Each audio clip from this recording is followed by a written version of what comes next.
call it an exponential distribution. I love that. I would too. I was looking for a less Math 111-y term and a more statistical term. I want to come back to that though. You're exactly correct. What's a great word to describe that distribution? Highly skewed, right? The average is way the hell right of the rest of the data. Where is the average? If you were a waiter, and this was your tray of cookies, and you had to hold your hand to balance it, where would you put your hand? I'll use a finger. Tell me where to stop. Right here? Let's check your intuition. That's at 1, right? That's at 1. Check your intuition. Run 1-bar stats. Run 1-bar stats. Make sure you L1, L2. Make sure to keep the weights of the yeah.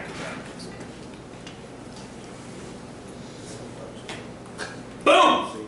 The average is actually over 1 more.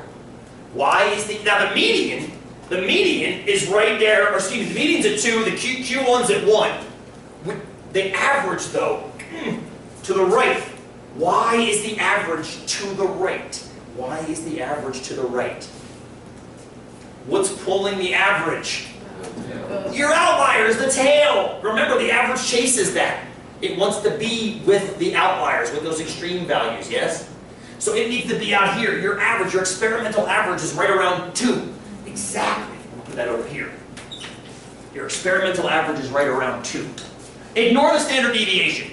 Now, some of you might be wondering, why would he say ignore the standard deviation if he's not saying ignore the average? In a skewed distribution, both can be misleading. And you're correct to think that. But generally, since we have the entire population, skewed or not, that is the average. Every Vegas payout is skewed. Every Vegas payout is skewed. Every distribution for a Vegas, every life insurance payout is skewed. Every lottery game you play at the gas station scratch-offs are skewed. Every single one of them. But the average is the average. Skewed or not, the average is the average, and the average is what the lottery and Vegas and the life insurance company use to collect money from you and decide how much they should charge you for certain things to keep you playing, whether playing is Vegas or buying a life insurance policy. The standard deviation, though, gets more and more unreliable. It becomes ridiculous to use. The only time I would use it is to do 2 of them to do 95%, but you would never do that on a graph like this because it's too far gone as far as skew goes. Now, Austin, I want to close with his comment. Did you catch the comment about he would describe it as an exponential graph? Take a look at this thing. It looks exponential, doesn't it? The 2 bars are kind of close together, but that goes back to Nathan's sampling uncertainty. Let me ask you a question. Let's fill this column out right here. Without flipping the dice, what percentage of you should have flipped heads on the first flip? Half of you, right? Well, that's what did happen. But theoretically, shouldn't it have been a half? That makes sense, doesn't it? It should be a half of you. Half of you should have gotten tails, half of you should have gotten heads. Now, it ended up being 46.5%, which is not perfect, but it's perfect enough for 200 trials. How would you get it close to 50%? Have you keep doing it, exactly. That's why this technically should have a margin of error on it, which we'll get to towards the end of this course, at 244. Yes. Okay, you ready? How many of us, or what percentage of us, theoretically, should have taken 2 flips to get to heads? A quarter, yes. Now think about why. Think about why. In order to take 2 flips to get heads, what do you have to flip first? Tails. That only happens half the time. Then you have to flip heads, which only happens half of that. So half followed by a half is your... Yes. Are you starting to see Austin's exponential? Gesundheit, you're also starting to see... You brought this right back to your last project. Thank you, Austin.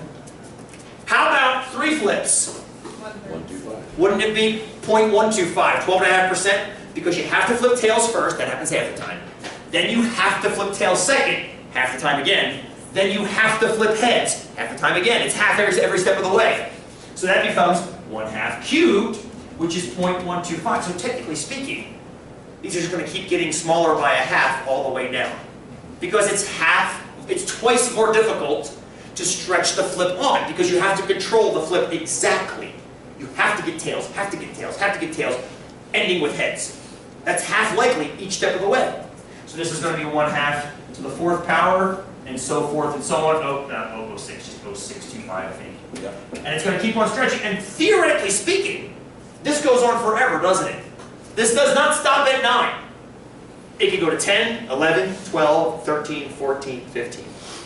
The average of this, if you were to actually run this and this, I'll have you do this on the quiz for next week. We're going to draw a quiz up for around this distribution because it's too freaking cool. I'm excited now. You know what the average would be? If you did what? Exactly 2. So here's what I'm going to tell you. You guys got, I should say it's approximate, because you guys didn't get exactly an average of 2, did you? It was 2.03 or something like that. But do you see how close you got to average? Do you see how close you got to average? Even though you only had 200 data points, that's freaking awesome. Now, what does this mean? It means on average, it takes you 2 flips to get heads. On average. Half the time, you're going to get heads on the first flip. The other half the time, you're not. It's going to take you more than 1 flip to get it. But it averages to 2. So on the average outcome is a tail followed by a heads, which counteracts the idea that that only happens 1/4 of the time.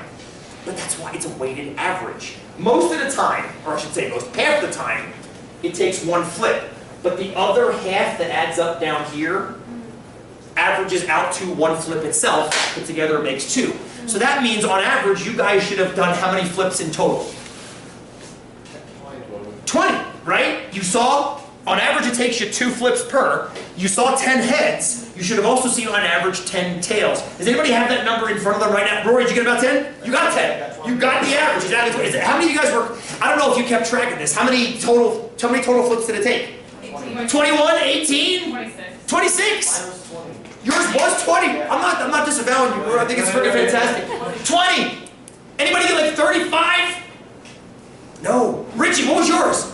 26. 26, even with that 9. Even with that 9. See what's happening? We're all hitting around the average.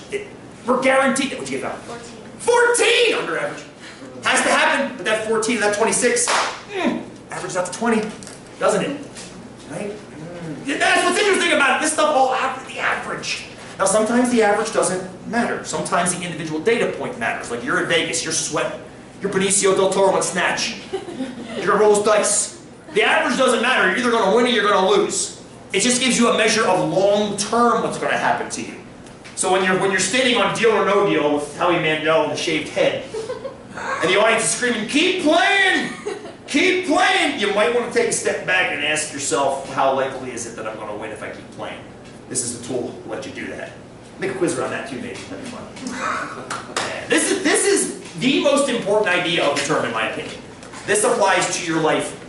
Every step of your life. I mean, everything, in my opinion, everything to this point was to get us to this point.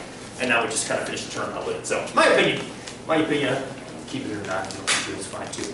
Okay, no, more experiments on Thursday. We'll do Chuck-a-Luck, gambling game, and we will also analyze life insurance policies, and we'll also analyze my chicken flock and their general.